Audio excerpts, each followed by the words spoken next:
Hey, y'all. Welcome to the Soaring Through Adversity podcast. I am Renee Bregelet, the co-founder and CEO of our foundation and your host. Each month, we amplify the often unheard voices of individuals with intellectual, developmental, and physical disabilities, as well as those who support them. Voices filled with resilience, wisdom, and unstoppable strength. Through raw, real conversations, you'll hear how they rise above challenges, defy expectations, and discover purpose.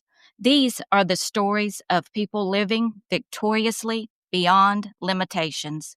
If you're ready to be inspired, to shift your perspective, and to champion true inclusion, you're in the right place.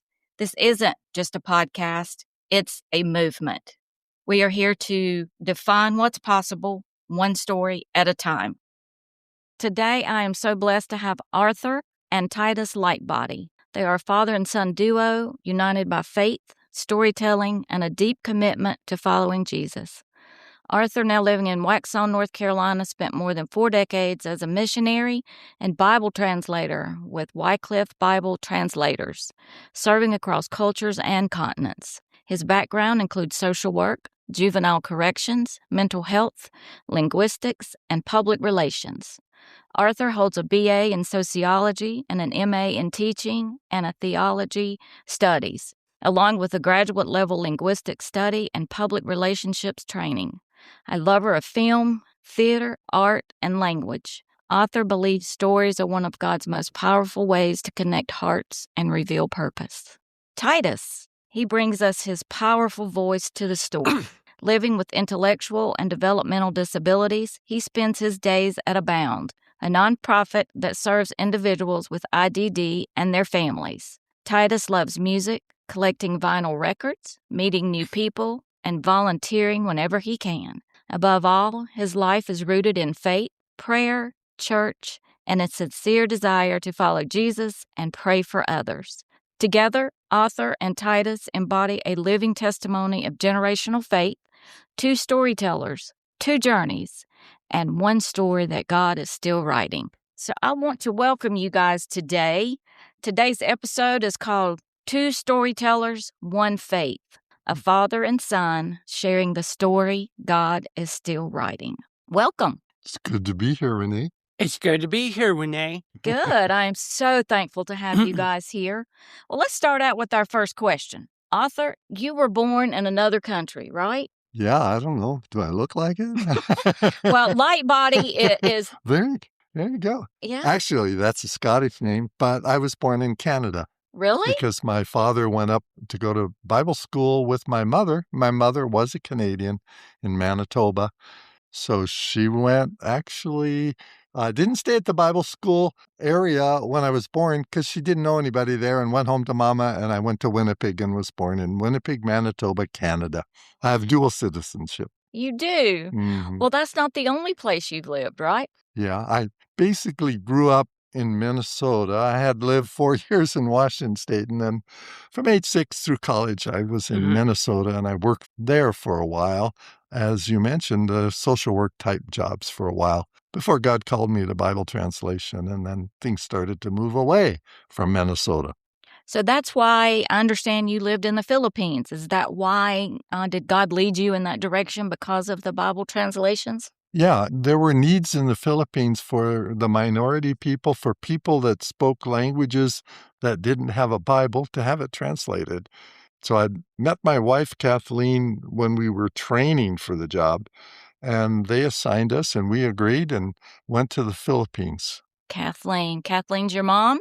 That's Mom. All right. So where were you born? St. Paul, Minnesota. You were? I had been on the move so many times in the name of God. Yeah?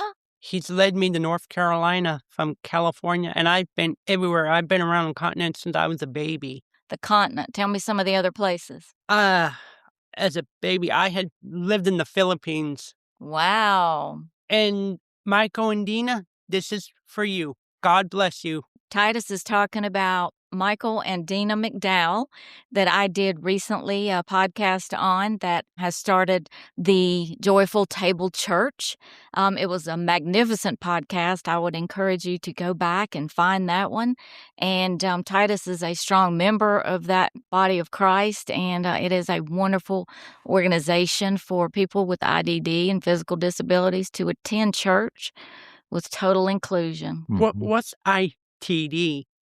IDD. What's IDD? It's intellectual and developmental disabilities. It means someone that is very special with very special abilities. Mm-hmm. And I will say that church is incorporated as a church, but think of it more as a fellowship. Yes. So people can come there and be a member of another church body that has more functions. We just enjoy being together, all kinds of people together and worshiping together. And always break bread at the end of the service. Yes. Yeah. Real bread downstairs. Real bread downstairs, Renee. Absolutely. Cover dish, as they say here. Potluck, as we used to say in Minnesota. Well, I've seen it interchanged in the South, too, so that's good. That's good.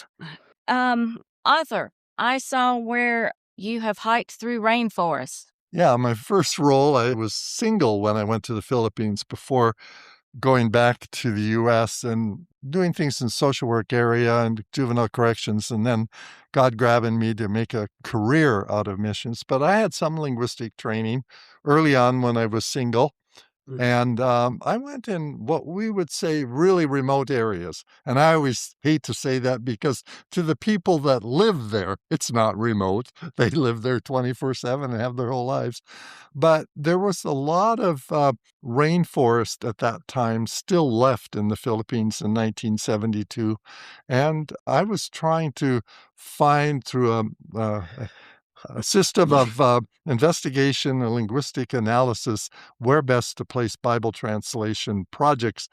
And I would hike through what some might call jungle, but I call rainforest, literally with monkeys chattering overhead, hiking over mountains and valleys and cross ravines with very noisy birds sometimes flying overhead and hornbills. And that kind of world is kind of rare today. Oh, definitely. I bet that. How rare is it? Well, a lot of jungle and forest is going away. But a lot of the people that have lived in them have to adjust to a new way of life, dealing with people they hadn't been used to for generations and adjusting to other languages. And we felt that their mother tongue was the best way to reach their heart with the gospel, even though they were beginning to speak other languages too and becoming multilingual. That's fantastic. What's multilingual? Multilingual means you speak many languages. Thousands of languages. Well, African, Swahili, Portuguese, Spanish, Chinese, Korean, Russian. But I'll just stick with the regular standard English here in America. Hey, I'm impressed. Yeah. You know more languages, talked about more languages than I even know exist. Well, I understand from reading your bio that you love to listen to music, Titus. What is your favorite music? Elvis Presley. All right. My husband's going to love you.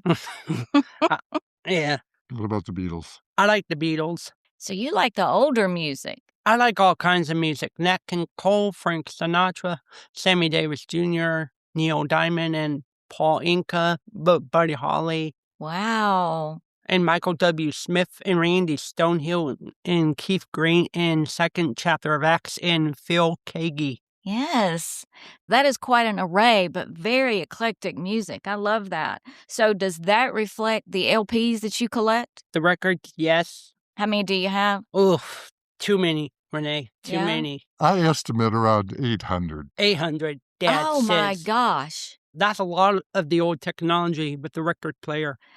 There's nothing like the sound of that needle on that record. It sounds beautiful. It does. It does. We've lost that in the newer technology. Where did you learn to love LPs from, Titus? My brother in Dallas, Texas. Okay, Jacob. So tell me about your family, Titus. My family. Oh, I got a brother out in California with my nieces, Sam. Yes.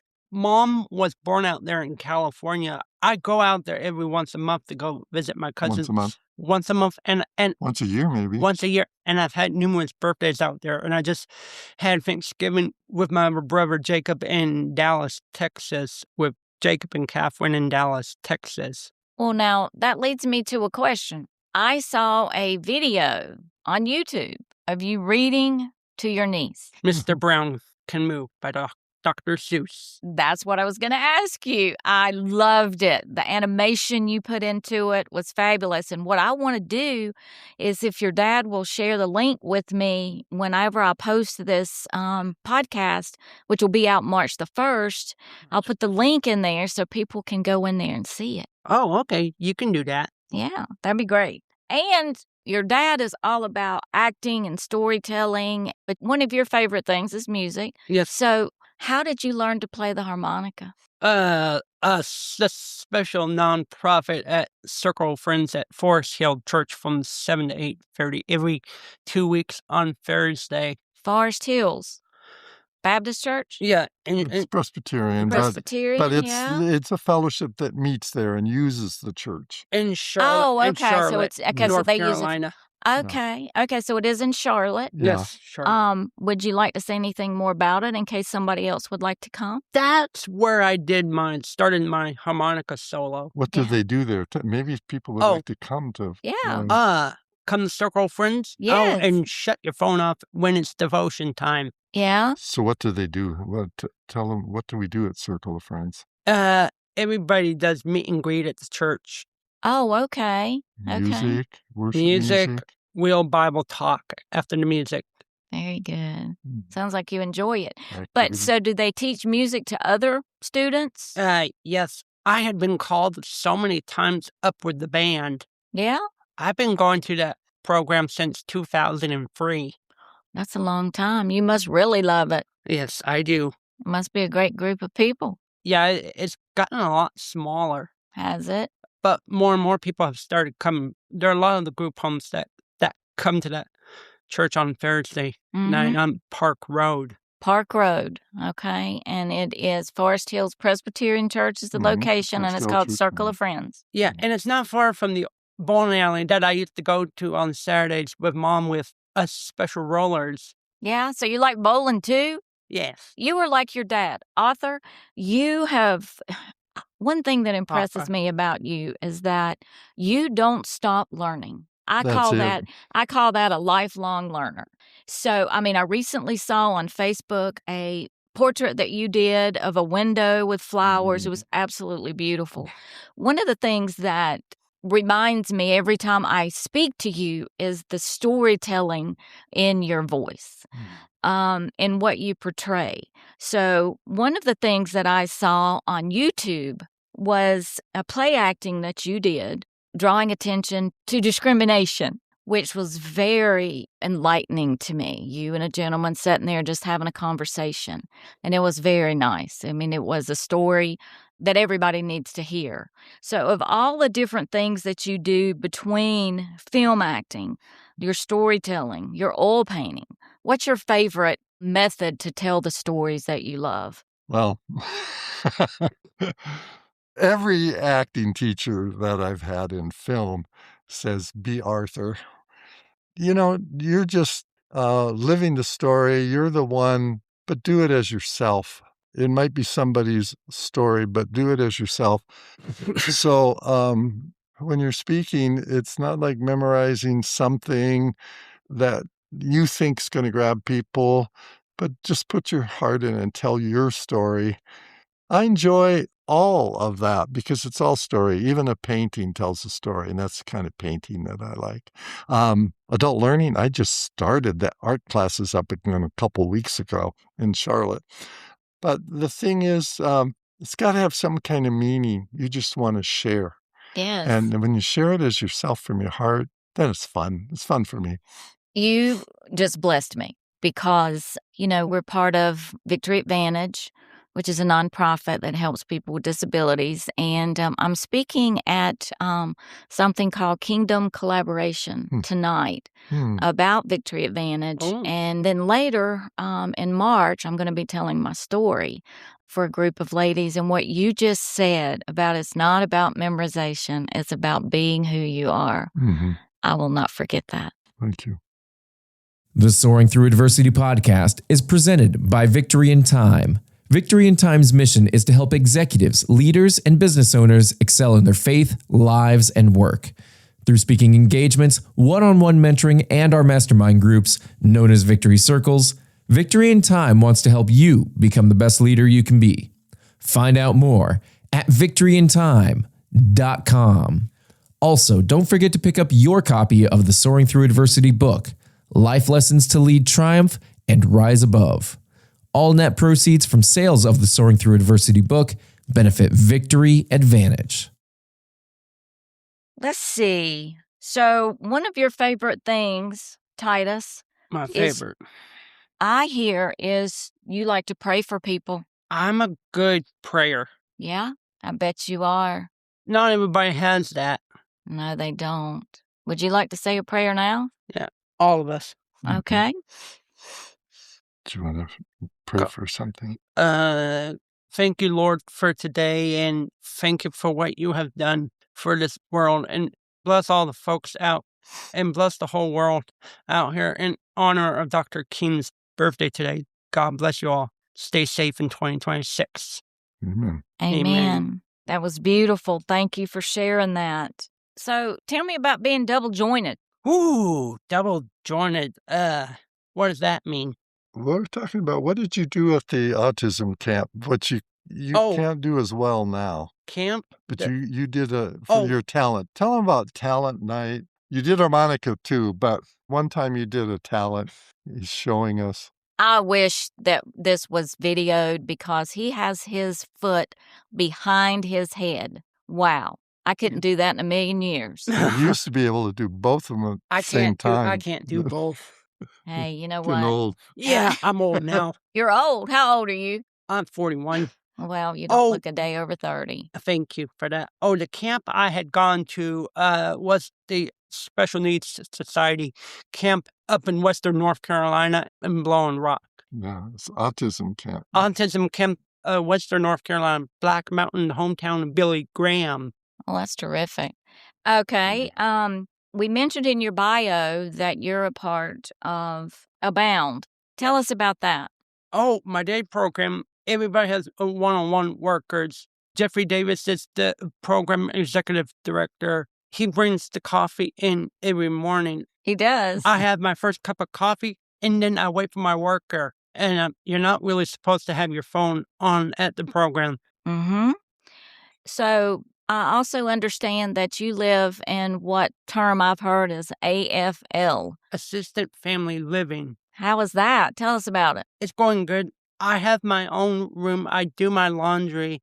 I make sure I'm properly clean, make my bed in the morning, and I pick my own breakfast, and I pick my own lunch, and I do my laundry. I put my clothes up to make sure they're in the right order. But, I mean, everybody makes mistakes. Absolutely. We sure do. The only perfect person we've ever known is Jesus, right? Yes. That's right. Let me ask you guys a couple of joint questions. Let me start with you, Titus. What is the thing that you do with your dad that's the most fun? Dad, I like to do a lot of different stuff with this guy. So you can't just pick one? Dad and I like to go for walks. Yeah. We did a lot during COVID, didn't we? Did a lot during COVID. Well, that was a blessing. Yes. That was a blessing. Oh, and Waxhaw, and I love hearing the train that comes through town. Waxhaw is a very beautiful town. And you'd like walking uptown Charlotte with me. Oh, I love walking around Charlotte up here. What's your favorite part about Charlotte? Oh, the live music. Oh, yes. You and that music. Oh, and I've been to the Blumenthal Belk Theater for the live performance of the Charlotte Symphony Orchestra of movie scores. Mom and I had gone up to Charlotte to a live soundtrack recording of The Princess Bride. I love that movie, but it's a play? It's a movie. A movie. But they the symphony played the music for it while you were watching the film. Got it. The Mark Knopfler soundtrack. Ask him about movies or the Beatles. He'll tell you when things happened or whatever. George Harrison died of cancer in 2001. Yeah? And John Lennon got shot in 1980. Wow. So you know specifics. Yes, So you have a terrific memory. I do. I don't know what I'm going to do.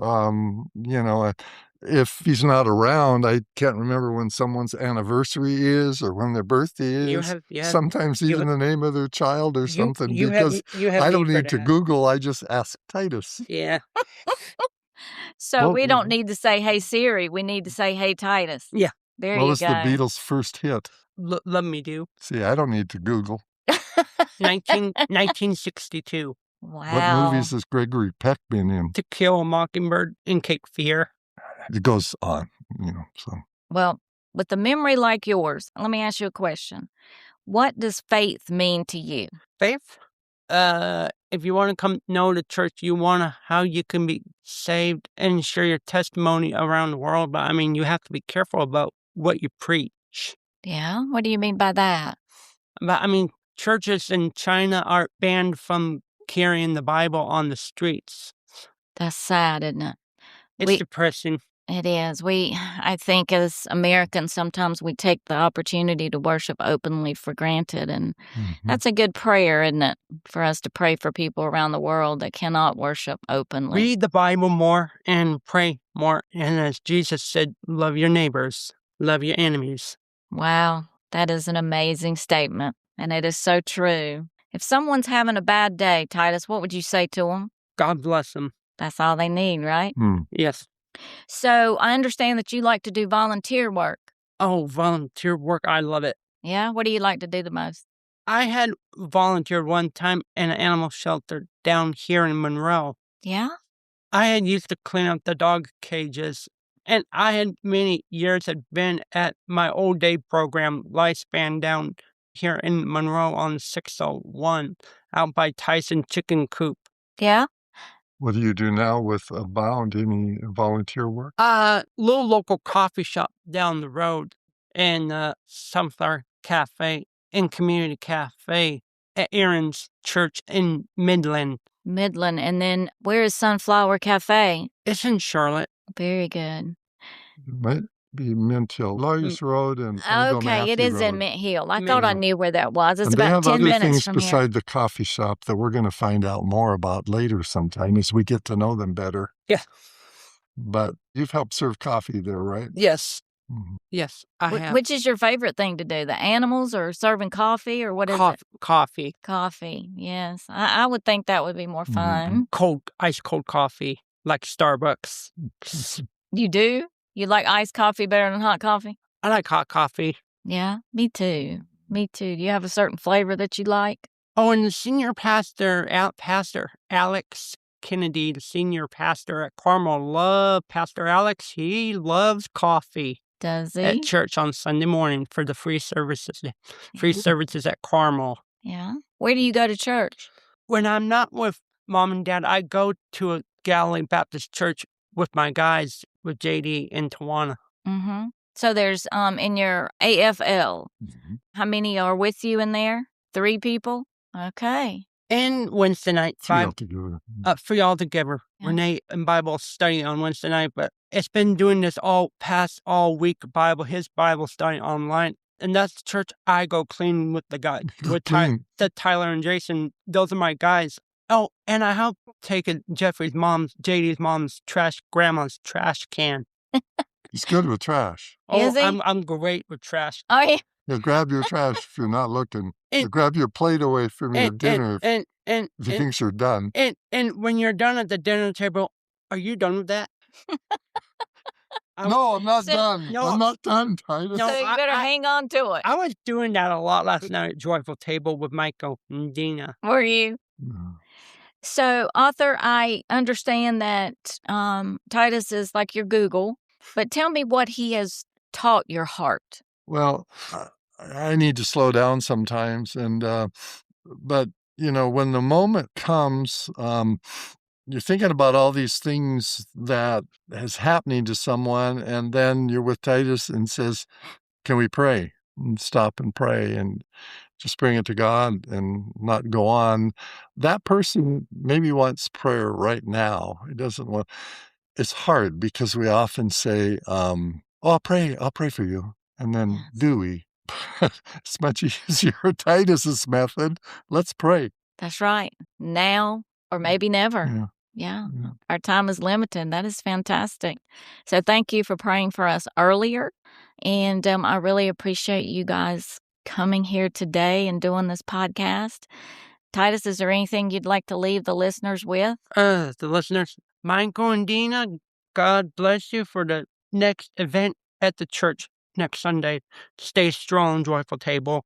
That's terrific. And there's a favorite verse kind of mine. It's Psalm 145:17, and it comes across a little different versions, and it's that God is righteous in all that he does, and either loving to all or cares for all he has made, or all his works are perfect, or something to that effect.